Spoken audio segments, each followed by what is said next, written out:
looked at me, and I looked at him, and I said to him, you don't even need to say anything, because I know you're going to stand for the truth. I know you're going to stand for Kenyans.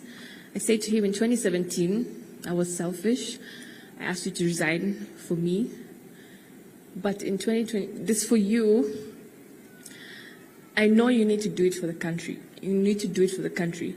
So we looked at each other without really saying much, but knowing that might have been the last time we would have seen each other. I had never seen my dad cry. My dad shed a tear.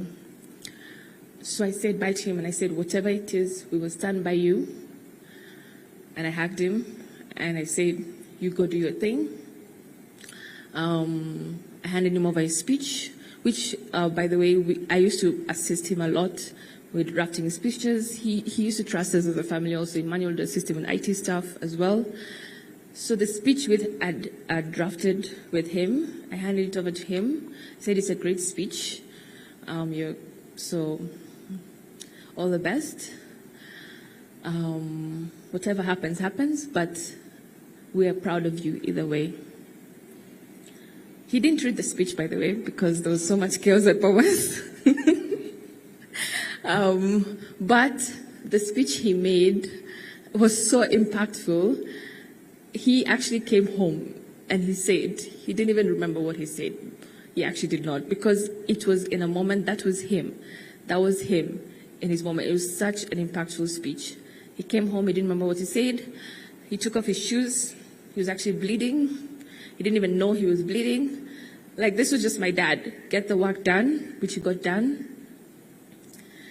And he was just proud to have done his duty and stood with the truth and stood with his conscience. Because he always said what he does is for his legacy. And it's not just his legacy.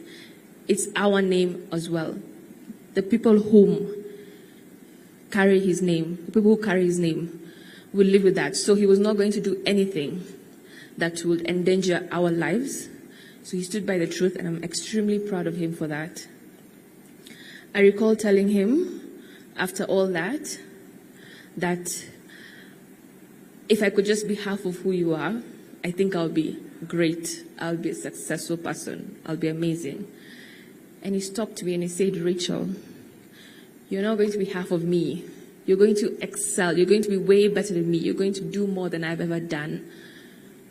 Because that's what I want you to do. My dad believed in improving people, improving us, giving us the best of the lives. Even though he was a young man, grew up in Bungoma, he always gave us the best. Always brought us the best of things.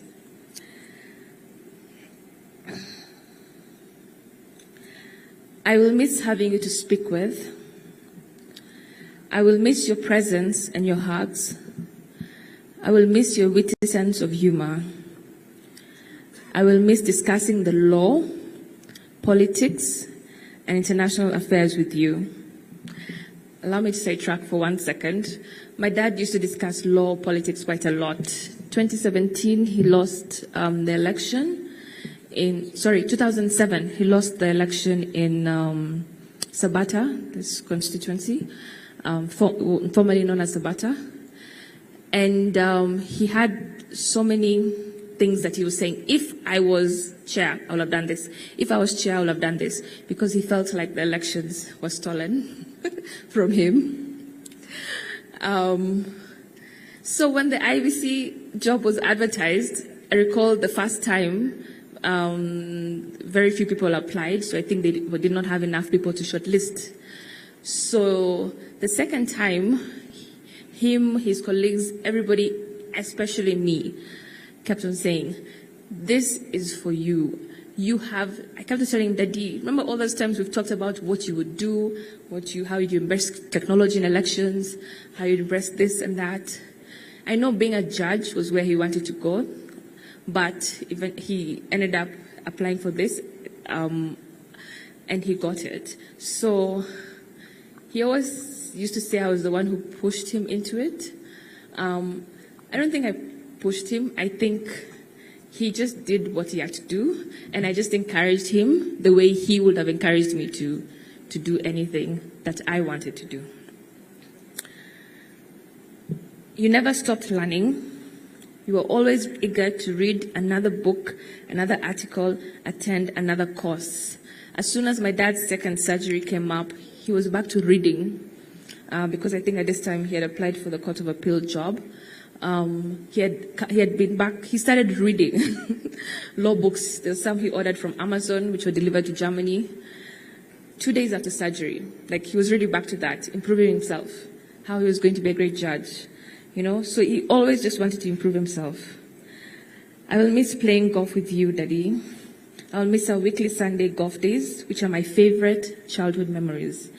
You'll always be my favorite golf partner, because we always took the risky shot, and we would often succeed because it all starts with being confident and believing in self.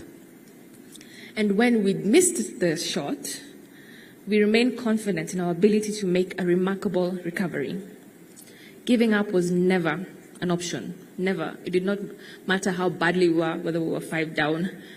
We always had confidence we were going to win the match play. I am eternally grateful that God blessed me with you as my father. I promise to continue to espouse the values instilled in me and to pass them over to my future children. You've been the epitome of love, love for family, love for the law, and love for country. You have lived your life with purpose, with determination, with courage, and with diligence. Your pursuit of justice is unmatched. You have broken records, defied odds, and were never afraid to stand in your truth, even if it meant being an outlier. All in all, I am glad and grateful that you also lived a full life, as you always remembered to spare time to enjoy it, whether be it on the course, going on holiday, traveling to play different golf courses, spending time with family. He enjoyed his life, besides work. All these traits and more have shaped me into the person I am today. I will forever carry your legacy with me. I love you, Daddy. Being your daughter is the greatest honor of my life. Thank you.